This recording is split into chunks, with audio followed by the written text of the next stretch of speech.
Hello and welcome to the Blues News. We had to change venues because personally the other place sucked.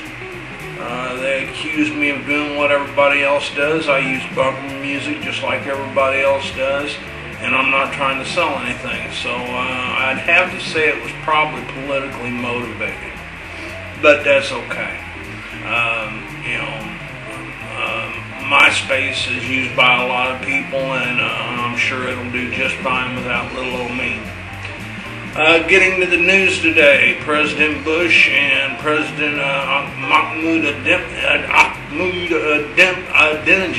or Little Hitler as I'd like to call him, both spoke today at the UN. This would be President Bush's last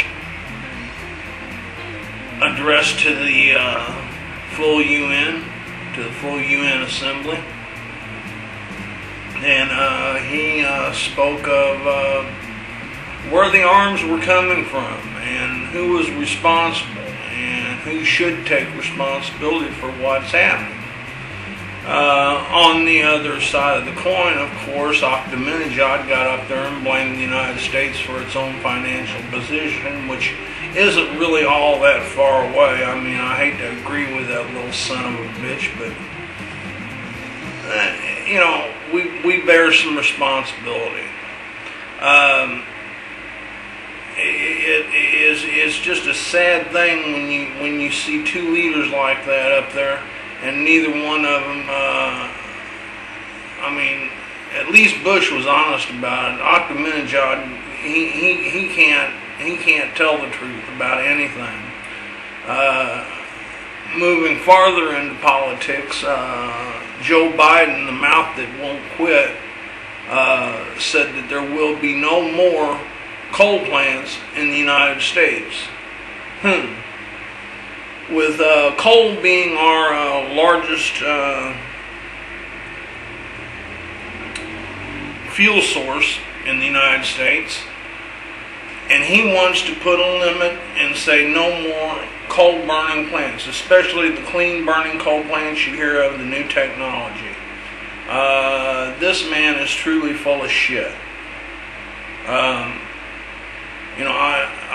Why? And I'm not an Obama supporter and have not ever been. I did predict he would run for president, though. But I'm not a supporter of his. But why he didn't pick Hillary Clinton is completely beyond me. I mean, they could have locked Bill Clinton up in a closet somewhere, and brought him a hooker and a cigar every couple of days, and he'd have been fine. But no, they picked Biden, and Biden's had his share of gaffes. And I don't like Senator Biden personally. I do not like his report. He acts like he's tough. I don't think he's all that tough. He tries to be a hawk on the Democratic side. He's not a hawk. He barely makes it as a dove. So, like I said, it's just another gaffe by the Obama-Biden campaign. On the other hand, John McCain and Sarah Palin are sailing right along. I cannot wait till Friday night, which is the first presidential debate, because I do believe seriously that John McCain is going to eat Barack Obama alive, barbecue his ass on national TV, and eat ribs right there in front of everybody.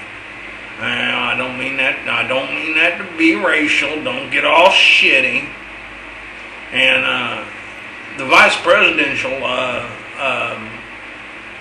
debate should be interesting also. Everybody's predicting Biden as a winner on that one because of his experience. I'm not so sure I'm ready to give Biden the edge on that one. He's got the experience, but like I said, Sarah Palin, she is no dummy, and I believe she's going to give the old man a run for his money. Nothing more to report today, but more dead bodies being pulled from the Hilton in Islamabad, Pakistan. The president there said that they are going to send more troops into the mountainous areas, the tribal areas where it is believed that Bin Laden is hiding. Now that's a good idea. I would have done that a long time ago. And Pakistan is just going to have to get over it, because if we see a high-level target and we've got a drone in the air, we're taking them out, period. And if the Pakistani people don't like it, that's just tough shit too, because they're just going to have to accept it. We're taking out the Taliban and we're taking out Al-Qaeda. I predict within 2 years that both systems, the Taliban and the Al-Qaeda, will be broken so bad that what they do and say won't matter. It'll keep on going on, because there'll be separate cells, and you're still going to have these idiots that went through 72 virgins. So we're going to have to live with that. That's part of the holy war that I've spoken about. But, you know, as a whole, we're doing well. And, you know, we've got to have hope. We've got to stay there and fight for freedom, and then turn it over to them when they can handle it. Not before they can handle it, but when they can handle it. That's the problem right there. There's a lot of Democrats that want to pull everybody out right now and say, hell, we're getting the hell out of here. Man, we did that. Look, we did it in Afghanistan once. And we created Bin Laden. We don't want to do that a second or third time, how many every time we've done it. I mean, you know, there are some that say we created the Viet Cong. I don't know if I believe that or not, but with our foreign policy, I could see it happening.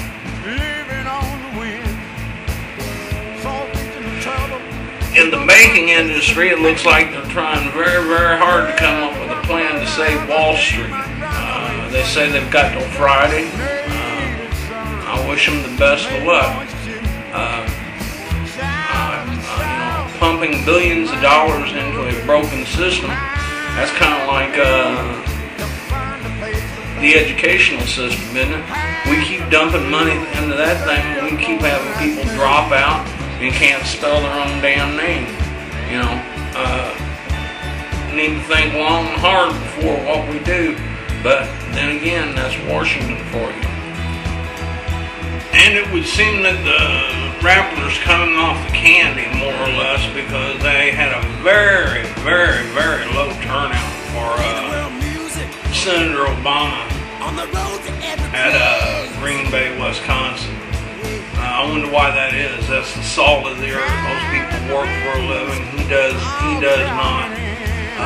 He thinks everything should be given to him and everybody else, and we should all live happily ever after. But those people up there, they've got sense and they know what's going on. I'd like to finish this up with one thing that I didn't get to do on my last blog at the place where I was blogging, and that's a happy 50th birthday to my wonderful wife. She celebrated it the day before yesterday. I was going to put it on, but that's when they put the ban on me and slap the cuffs on me, so nothing I can do about it. So the world's still here today. Let's hope we wake up with no mud in our face tomorrow, and that's the way I see it. Steve Lucas reporting.